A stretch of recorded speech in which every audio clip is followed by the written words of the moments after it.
광야에서라는 제목으로 함께 말씀 나누겠습니다. 민수기서는요, 한자로 백성 민자, 셀 숫자, 기록할 기자를 씁니다.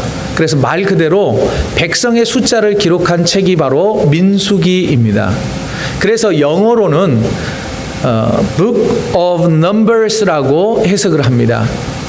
왜냐하면 다른 성경, 구약의 다른 성경에 비해서 민수기에는 사람의 숫자를 헤아리는 넘버들, 숫자들이 많이 등장하기 때문입니다. 특별히 이스라엘 백성들이 모세를 중심으로 해서 총 2번 민수기에는 인구 조사를 합니다. 쉽게 표현하면 인구 센서스 조사를 해요. 그래서 각 지파별로, 지역별로 인구가 얼마나 되는지를 오늘 성경에는 아주 자세하게 기록하고 있습니다. 그래서 그런 성경의 내용을 빗대어서 민수기라고 이름을 지었습니다. 이외에도 민수기는요, 이 광야에서라고 하는 책의 제목을 가지고 있습니다. 민수기서가 이스라엘 백성들의 인구조사에 관련된 숫자의 내용이 다른 성경에 비해서 월등하게 많이 기록되어 있기는 하지만 민수기서 전체의 내용을 살펴보면 이스라엘 백성들이 40년 동안 광야 생활했던, 광야에서 방황했던 그 내용들이 훨씬 더 많기 때문입니다. 그래서 유대인들은 이 오늘 본문인 민수기서 1장 1절을 히브리어로 보면 당시 구약의 언어로 기록된 단어 가운데 5번째 등장하는 단어가 바로 광야에서라고 하는 단어입니다. 그래서 혹자들은 이 민수기서의 본래적인 의미를 더 되새겨보자면 광야에서라고 이름을 부르는 게 낫겠다라고 하는 자들이 있습니다. 민수기서는 이처럼 넘버라고 하는 넘버스라고 하는 뜻과 광야에서라고 하는 두 가지의 책 제목을 가지고 있습니다. 민수기서는 우리 성도들이 보통 시편이나 아니면 복음서를 묵상하는 것보다는 민수기를 많이 묵상하지는 않습니다. 혹시 모르겠어요. 친구 이름이 민수기면 조금 더 친숙할 수가 있겠죠. 그런데 이 민수기서를 딱 펼치면요, 생각보다 재미가 없습니다. 지루해요. 민수기 1장은요, 무려 54절로 이루어져 있습니다. 1장부터서도 이 부담스러운 장수로 되어 있고 모두 다 알 수 없는 사람의 이름 또는 가문의 이름과 함께 사람의 숫자로만 계속 기록되어 있습니다. 그것을 참고 2장으로 넘어가고 3장으로 넘어가도 이 분량이 굉장히 많습니다. 게다가 꼭 참고 7장까지 넘어갔다 그러면 참 대단하신 분들이에요. 7장으로 넘어가면요, 무려 89절로 되어 있습니다. 89절. 우리 성경이 착착착착 넘어가면 얼마나 좋아요. 시편은 짧잖아요. 그래서 시편 읽으면 은혜도 되고 말씀도 이해가 잘 되고 참 좋습니다. 근데 민수기는 읽어도 무슨 말인지 모르겠고 숫자 이야기만 나오고 어떤 사람 이야기만 나오니 그다지 은혜를 받지 못합니다. 그래서 민수기를 친숙하게 읽는 분들이 드물 정도입니다. 성도들만 그런 게 아니에요. 성서를 해석하는, 주석서를 펴내는 신학자들도요, 창세기, 출애굽기, 레위기까지는 거의 다 많은 성서학자들이 이 주석서를 펴냅니다. 해설서를 펴내는데 심지어 유명한 신학자들도 민수기는 건너뛰는 경우가 있었다고 그래요. 이처럼 민수기서는 우리에게 익숙하지 않는 책입니다. 자, 그렇다고 그래서 민수기서가 다른 성경에 비해서 역사적 의미나 아니면 우리에게 주는 영적 의미가 낮을까요? 하찮은 것일까요? 전혀 그렇지 않습니다. 절대 그렇지 않습니다. 민수기서는요, 40년 동안 이스라엘 백성들이 어떻게 광야를 지나갔는지, 광야를 통과했는지를 잘 보여주고 있습니다. 왜 우리가 그러지 않습니까? 우리의 인생의 여정이, 신앙의 여정이 광야와 같다라고 표현하잖아요. 그러면 분명 이 민수기서에는요, 광야에 서 있는 것과 같은, 광야를 지나가고 있는 것 같은 우리의 인생 여정 가운데 분명히 주는 메시지가 있다는 것이죠.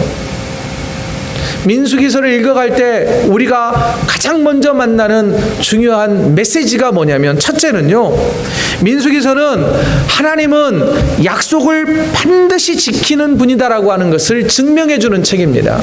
저를 한번 따라해 보시죠. 하나님은 약속을 반드시 지키시는 분입니다.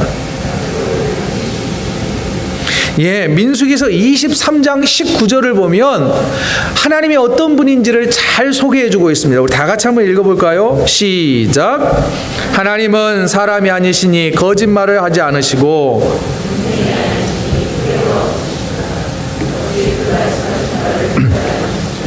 하신 말씀을 실행하지 않으시랴. 아멘입니까? 예, 아멘. 저는 이 말씀을 그대로 믿습니다. 정말로 하나님은 약속을 잘 지키신 분이라고 하는 사실을 믿습니다. 또한 우리는 믿어야 합니다.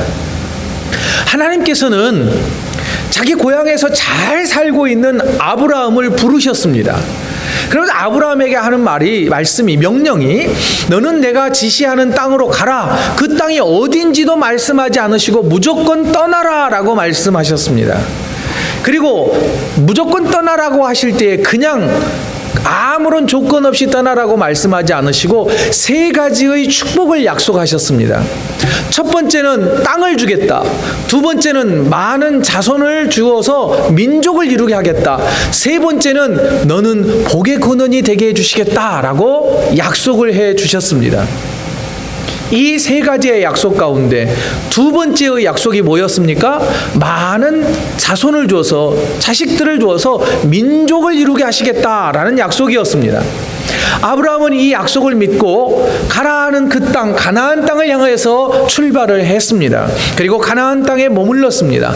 그러나 하나님께서 많은 자손을 주시겠다고 하는 이 약속이 좀처럼 이루어지지 않았습니다. 그의 나이 100세가 되어서야 이삭이라고 하는 아들 하나 낳았습니다. 물론 첩을 통하여서 이스마엘이라고 하는 아들을, 이 서자를 낳기는 했습니다. 그렇다고 하더라도 2명밖에 아들을 낳지 못했습니다. 여러분, 하나님께서 아브라함에게 많은 자손을 주고 민족을 이루어 주시겠다라고 하는 그 약속이 이루어질 것 같아 보이지 않습니다.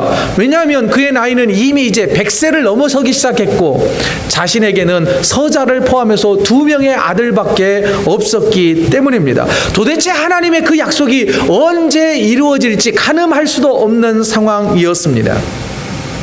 아브라함은 그렇게 죽고 뒤를 이어서 그의 손자 때에, 야곱 때에 아들을 12명이나 낳았습니다. 뭔가 좀 희망의 서막이 좀 보이기 시작을 합니다. 하지만 여전히 그것은 가족 공동체이지 민족으로 거듭나기는 아직 부족한 그런 모습입니다.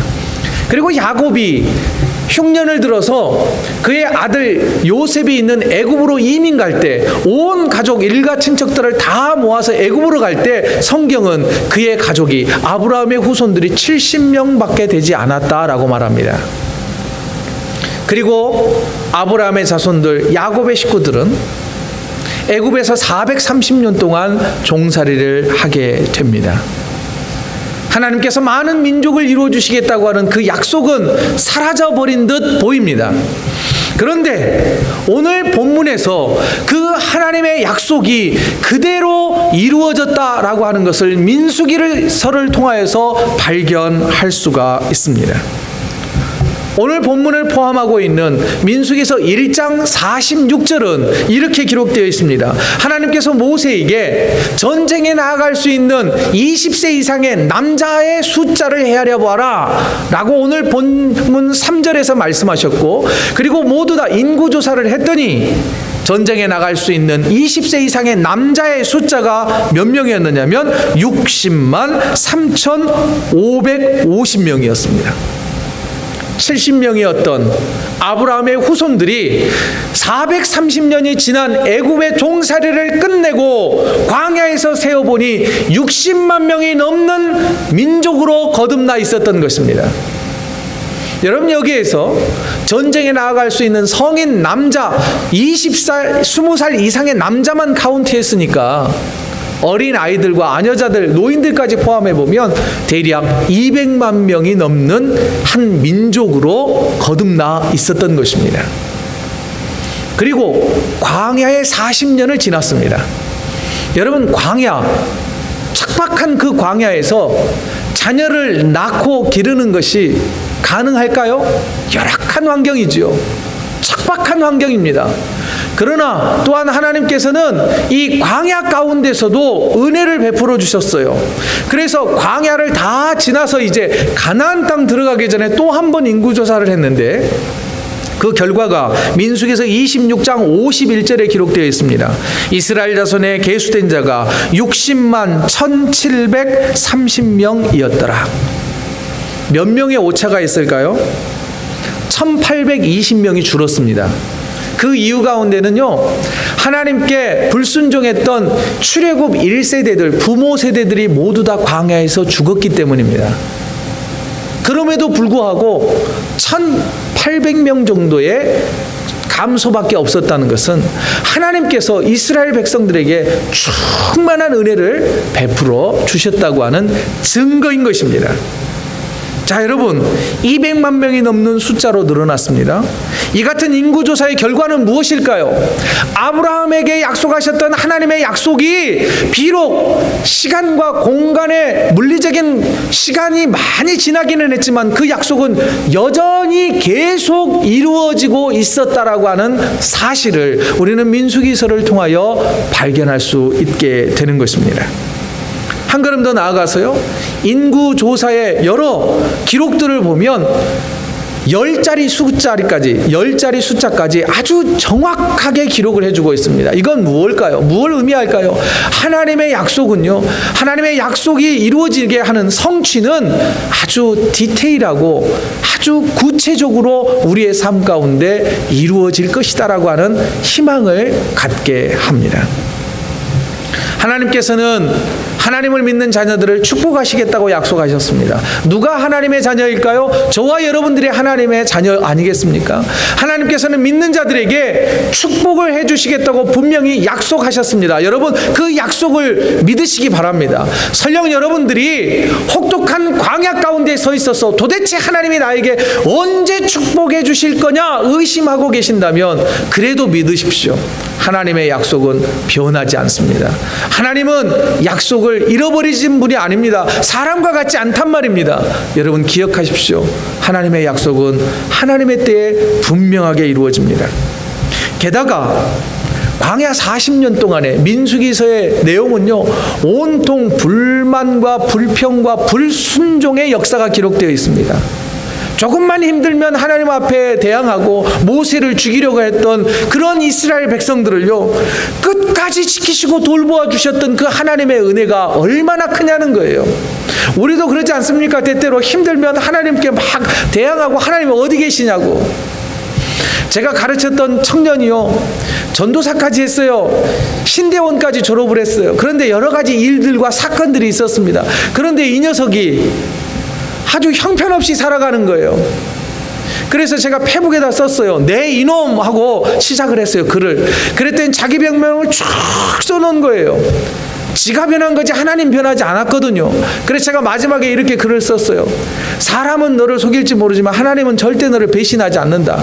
그랬더니 이렇게 썼더라고요. 하나님이 저를 배신하지 않았다고요? 썩을 녀석. 여러분, 우리가 변한 거지 하나님은 절대 변한 게 아닙니다. 환경 탓하지 마시고 하나님을 붙드십시오. 우리가 배반했다 할지라도 하나님은 여전히 다시 제자리로 우리를 부르셔서 우리를 끝까지 사랑하신다고 하는 사실을 기억하셨으면 좋겠습니다. 또한 하나님께서는요, 광야를 지나는 동안 그렇게 불평과 불만이 많았던 이스라엘 백성들 단 하루도 거르지 않으시고 구름 기둥과 불 기둥으로 지키시고 보호하시고 동행하셨다고 하는 사실을 기억하셔야 합니다. 지난 8월 첫 주에 제가 휴가를 가졌지요. 휴가 기간에 저는요, 불 기둥과 구름 기둥을 발견을 했어요. 못 믿으시겠다고 사진 한번 보세요. 제가 사진 다 찍어 왔다니까요. 아침에 하룻밤 자고 일어나서 이제 숙소에서 창문을 딱 여니까 보세요. 저 분위기가 완전 이게 척박한 광야 같잖아요. 사막지대 같은데 구름 기둥이 하나 올라와 있는 거예요. 그래서 사진을 얼른 찍었어요. 왜냐하면 제가 그 주간에 휴가 가는 그 주일날에 민수기 이 9장으로 구름 기둥과 불 기둥의 은혜를 우리가 기억하자라고 하는 메시지를 전했잖아요. 그리고 월요일 날 아침에 일어나 보니까 저 구름 기둥이 있는 거예요. 그리고 또 이제 여행하면서 저 멀리 불기둥이 보이는 거예요. 그래서 저희 아내에게 빨리 사진 찍으라고, 내가 주일날 설교 왔는데 하나님께서 이 휴가 기간에 구름기둥과 불기둥을 보여주셨다고. 얼마나 제가 감사한지요. 저는 설교했던 구약의 성도들이 보았던 그 구름기둥과 불기둥으로 저는 보이는 거예요. 사실은 저 구름기둥은 공장 굴뚝에서 나오는 연기였고요. 저 불기둥은 저기 평야에서 기름이 시추하는 곳에서 막 솟아나는 그 불기둥이었던 거예요. 사실은 그렇지만 제 눈에는 진짜 구름기둥과 불기둥으로 보였다니까요. 얼마나 제가 은혜를 받았는지 몰라요. 하나님이 나에게 이렇게 보여주시는구나. 그러면서 제가 아무것도 아닌 것이지만 저는 은혜를 받았다는 거 아닙니까? 여러분, 광야 40년 동안 이스라엘 백성들은요, 날마다 눈앞에 보이는 구름 기둥을 따라서 행진했어요. 밤이면 불 기둥을 통하여서 하나님의 따스한 사랑을 경험했어요. 그러나 아무리 보십시오, 구름 기둥이 보이는지 불 기둥이 나타나는지 안 나타나요. 요즘과 같은 때는 뭐 뭉게구름만 있을 뿐이죠. 또는 먹구름만 있을 것 같아요. 그럼 먹구름 쳐다보면서 내 인생 같구나 막 그래요. 여러분, 그러면 오늘을 살아가는 저와 여러분들이 무엇을 바라보며 광야길을 걸어가야 할까요?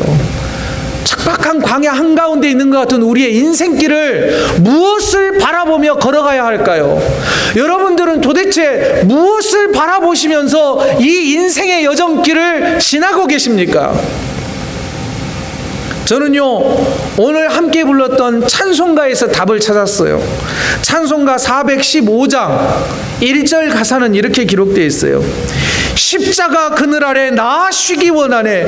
저 햇빛 심히 뜨겁고 내 짐이 무거워. 이 광야 같은 세상에 늘 방황할 때에 주 십자가의 그늘이 내 쉴 곳 찾았네. 십자가 그늘에서 내가 쉴 곳을 찾았다는 거예요. 광야길을 걸어가는 내 인생길에서 십자가를 바라보면서 내가 어디로 가야 하는지, 내가 어디서 쉬어야 하는지, 주 예수 피 흘려 달리신 십자가에서 내가 위로를 얻었다라고 하는 이 찬양이 답이 아닐까요? 여러분, 다른 곳에 길이 있지 않습니다. 다른 곳에 은혜가 있지 않습니다. 십자가를 바라볼 때, 십자가에 달리신 주 예수를 바라볼 때 은혜가 있는 줄 압니다. 좀 전에도 우리가 찬양을 통해서 고백하지 않았습니까? 광야를 지나는 동안 주님만이 나의 도움이 되십니다라고 하는 고백이 우리를 살리는 것입니다. 주님만이 어두운 광야에서 빛이 되십니다라고 하는 그 고백이 우리를 붙들어 주실 것입니다. 캄캄한 광야에서 빛이 되시는 분은 주님입니다라고 고백해야 한다는 거 아닙니까? 또한 세상 친구 나를 버려도 주님만이 내 친구 되십니다. 광야와 같은 척박한 인생길 가운데 누가 나의 진정한 친구가 될까요? 사람이요? 아니요. 뒤돌아서 떠나버립니다. 이익이 되지 않으면 뒤돌아요. 그러나 하나님은 절대 뒤돌아서지 않습니다. 주님만이 내 친구가 되신다고 하는 이 사실을 기억하십시오. 또한 주님 손 놓고서는요, 단 하루도 살 수 없음을 고백하는 저와 여러분들에게 하나님께서는 참된 쉼과 평안을 허락해 주실 줄로 믿습니다. 여러분, 이 세상에 구름 기둥과 불 기둥은 없어요. 그러나 우리를 따스하게 안아주시는 십자가의 사랑이 우리를 붙들고 계심을 기억하시기 바랍니다. 또 한 가지는요, 우리가 광야의 길을 걸어갈 때에 하나님께서는 광야를 지나는 동안 함께 할 수 있는 동역자를 붙여주시더라는 거예요. 자, 모세가 중심이 되어서 이제 첫 번째 인구조사를 할 때, 그리고 또 두 번째 인구조사를 할 때 모세가 언제 그 60만 명 남자를 다 헤아릴 것이며 200만 명이 넘는 사람들을 일일이 다 헤아릴까요? 그때 하나님께서는 모세를 돕는 자들을 세우라라고 말씀하셨어요. 1장 4절 말씀 보실래요? 각 지파에, 각 조상의 가문의 우두머리 한 사람씩을 너희와 함께하게 하라. 각 지파의 리더들을 세워서 그들이 그 지파들을 계수하고 또한 그들을 이끌 수 있도록 동역자들을 세워주셨단 말입니다. 또한 모세 옆에는 이런 동역자들 말고도 좋은 영적 동역자들을 세워주었어요. 그가 누구냐면 1장 53절을 보면 레위 지파 사람들입니다.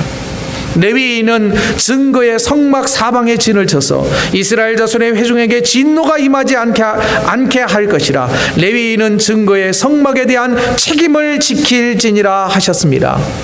전쟁에 나갈 만한 20세 이상의 남자들을 계수할 때 레위 지파 사람들은 제외되었다는 거예요. 왜 그럴까요?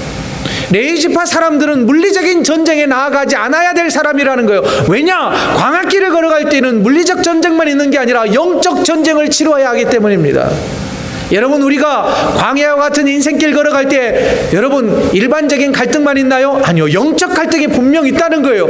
그때 우리에게 필요한 것은 누구냐면 영적 싸움을 함께 싸워줄 영적 동지들, 저루가 필요하다는 거예요. 그게 누구예요? 바로 옆에 있는 우리 교우들이에요. 또한 우리의 가족들이란 말입니다. 여러분, 이것을 잃어버리지 않기를 원합니다. 하나님께서는 나와 함께 싸워줄 수 있는 영적 동지들을, 또한 영적 통역자들을 세워주셨다고 하는 그 사실에 여러분 기억하시기 바랍니다. 그리고 감사하시기 바랍니다. 더욱이 이스라엘 백성들은요, 이 광야를 지나는 동안 계속적인 영적인 유혹에 시달렸습니다. 우리들도 광야 인생길에서 수많은 영적 싸움을 싸우게 될 것입니다.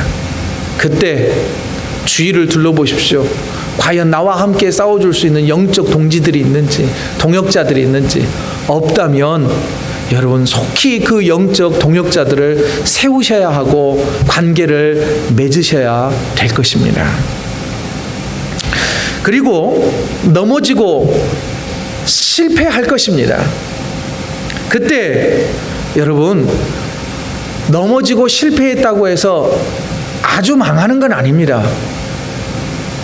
광야를 지나는 동안 사단뿐만 아니라 하나님께서도 우리를 자주 테스트하실 것입니다. 그 테스트에 우리는 자주 넘어지고 실패할 것입니다. 이스라엘 백성들 보십시오. 광야 40년 동안에 단 한 번도 테스트를 통과하지 못했습니다. 그들은요, 홍해의 기적을 직접 경험했던 사람들입니다. 만나와 메추라기를 먹었던 사람들이에요. 반석에서 물이 솟아나는 것, 그리고 하나님께서 직접 만들어주신 십계명을 들고 있었던 사람들이고 하나님의 임재의 상징인 법궤를 들고 있었지만 그들은 하나님의 테스트를 단 한 번도 성공적으로 통과하지 못했습니다. 조금만 힘들면 인내하지 못하고 반항하고 질투하고 싸우고 대적했던 사람들입니다. 민수기 16장을 보면 고라와 다단과 아비람이라고 하는 이 세 사람이 주동이 되어서 모세를 대항했습니다. 모세도 혈기를 참지 못하고 화냈습니다. 그러다가 결국은 그 화로 인하여서, 분냄으로 인하여서 가나안 땅에 들어가지 못하고 멀리서만 바라보고 죽음을 맞이했던 거 아닙니까? 그런데 성경은요, 왜 이처럼 특별히 민수기에서는 이스라엘 백성들의 실패담을 이렇게 많이 기록해 놓았을까요? 여러분, 우리가 보통 SNS 하지 않습니까? SNS 할 때 실패한 거 적는 분 계세요? 나 오늘도 망했어, 뭐 이런 거 안 적어요. 대부분 좋은 것, 행복한 모습을 보여주기를 원하죠. 저도 그래요. 사진을 찍어도 어떻게든 포샵 처리해가지고 더 멋지게 올리잖아요. 만일 저보고 성경을 기록하라 그랬으면 좋은 것, 성공담들을 훨씬 더 많이 기록했을 거예요. 그런데 왜 하나님께서는 민수기에서 이 민수기서를 기록하면서 죄다 실패한 것들을 주로 기록해 놓았을까요? 곰곰이 생각해 보았습니다. 크게 두 가지 교훈을 저는 찾을 수 있었어요. 첫째, 누구나 실패할 수 있으니 조심하라. 이런 경고의 메시지를 얻을 수 있었습니다. 또 하나, 다른 사람의 실패와 네가 실수하는 것을 통하여서 배우라 라고 하는 메시지가 숨어 있다는 것을 발견할 수 있었습니다. 지난주 월요일에요, 저는 비즈니스 선교사이신 이 김진수 장로님이라는 분을 만났어요. 제가 만나자고 한 것도 아니고 페북 친구인데요. 장로님이 저에게 연락이 와가지고 식사를 나눌 수 있었습니다. 저는 싼 식사를 샀는데 장로님이 저 사진에 나온 것처럼 고사리, 차가버섯 가루, 책, 장로님이 쓰신 책이에요. 그리고 버섯 이렇게 절여놓은 이런 것들을 선물로 주셨어요. 그러면서 이 장로님의 삶을 좀 나눌 수 있었습니다. 장로님은 원래 미국 뉴저지주에서 이민 가셔가지고 회사를 창업을 했답니다. IT 계열의 이 회사를 창업해서 1인 사업을 시작을 했어요. 그러다가 이게 사업이 잘 되어서 직원 500명을 거느리는 중견 회사의 사장이 됩니다. 쉽게 말하자면 성공한 창업가였습니다. 그런데 이 장로님이 2010년도에 미국 뉴저지주에 있는 교회에서 캐나다 저 북쪽에 있는 이 원주민 마을로 단기 선교를 2주 동안 갔답니다. 그런데 이 장로님은 비즈니스 하시는 분이잖아요. 자기의 삶을 막 이야기하는데 그 원주민 추장이 자연산 송이버섯 값의 폭락을 좀 막을 수 있는 길을 좀 찾아달라고 그래 부탁을 하더라는 거예요. 왜냐하면 그게 유일한 원주민들의 수입원이었으니까.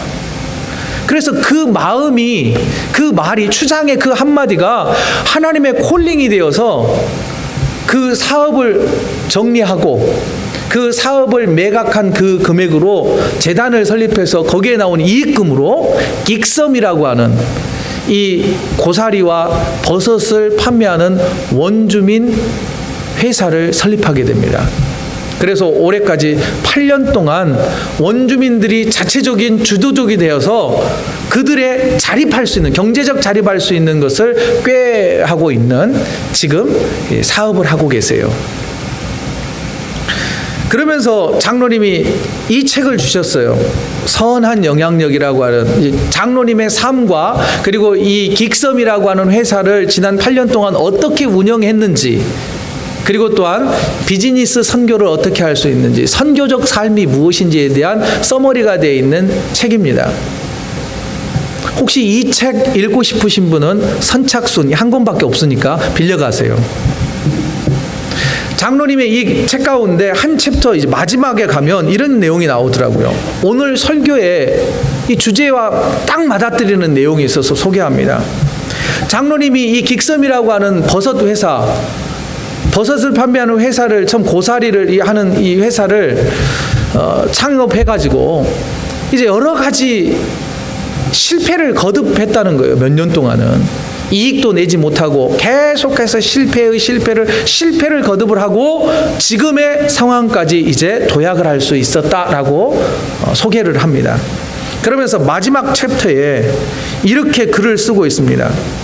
실패와 관련하는 거예요. 잘 실패하는 사람, 성공하는 사람과 실패하는 사람의 차이는 실패에서 판가름 난다. 성공하는 사람은 잘 실패하는 사람이고 실패하는 사람은 잘못 실패하는 사람이다. 실패를 인정해야 한다. 좀 건너뛰어서 소개하면 잘 실패하기 위해서는 배움이 있어야 된다. 그리고 실패를 객관적인 입장에서 평가해 글로 써보고 다른 사람에게 알릴 때에 내가 실패를 통하여서 귀한 배움을 얻게 된다. 또한 실패를 통해 내 것을 많이 잃어보아야 제대로 배울 수 있다라고 하는 가르침을 책으로 기록해 놓고 있습니다. 실패가 곧 우리 흔한 말이 성공의 어머니다 이런 말처럼 이 장로님은 실패, 긍정적 실패에 대해서 강조를 해놓고 있었습니다. 하나님께서도 사랑하는 저와 여러분에게, 하나님께서 사랑하시는 저와 여러분에게 이 민수기서에 기록되어 있는 이스라엘 백성들의 실패담을 본을 받아서 이 실패담을 읽고 교훈을 받아서 동일한 죄와 불평과 불말과 또한 실패를 거듭 행하지 말라고 이 성경을 우리에게 허락하신 것입니다. 성경에 기록된 수많은 실패담이 있습니다. 성경은요, 성공담보다는 실패담이 훨씬 많습니다. 그러면서 그들은 실패하면서 주님 앞에 한 걸음 한 걸음 나아갔습니다. 다윗도 실패하면서 하나님의 뜻을 깨달았습니다. 여러분, 그 누구도 실패하지 않고 하나님의 뜻을 헤아리는 사람은 단 한 사람도 없습니다. 한 걸음 더 나아가 광야를 걷는 것 같은 그 광야길에서 실패를 통하여 하나님의 뜻을 알아가고 배워갈 수 있는 저와 여러분이 되기를 간절히 소망해 봅니다. 사랑하는 성도 여러분, 지금 혹시 광야의 한복판에 서 있습니까? 광야를 지나가고 있습니까? 그때 기억하십시오. 내가 너와 항상 함께 하시겠다고 하셨던 임마누엘 하나님께서 저와 여러분과 동행하고 계신다고 하는 것을 기억하십시오.